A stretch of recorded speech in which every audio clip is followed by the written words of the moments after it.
Brexit talks are deadlocked once again, as the EU accuses the UK of refusing to compromise, yet, resurfaced reports reveal the bloc was actually pushing for a permanent base inside Northern Ireland after Brexit.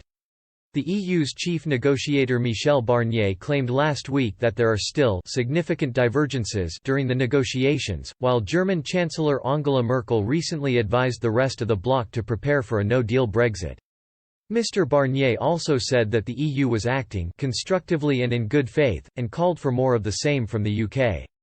The talks have been stuck on three main issues: the future governance of any agreement, access to UK fishing waters, and the implementation of a so-called level playing field. However, there is another area which is causing a wave of concern on the island of Ireland, the Irish border.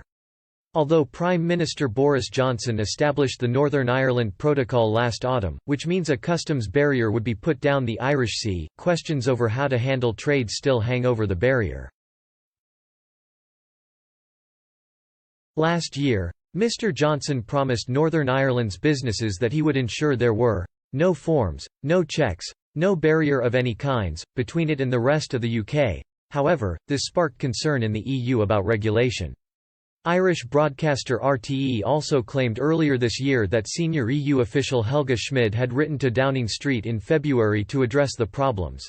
In May, Prospect magazine explained, this was to request a permanent base in Northern Ireland to supervise the implementation of the withdrawal agreement, specifically, the vexed issue of customs checks.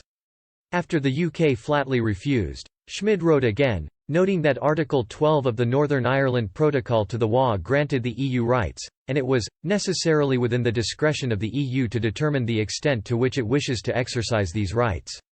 Ms. Schmid reportedly emphasised how this required technical experts. Prospect pointed out that Cabinet Office Minister Penny Mordaunt replied in April, stating that Article 12 only allowed EU officials to be present during the activities of UK authorities related to the implementation and application of the protocol.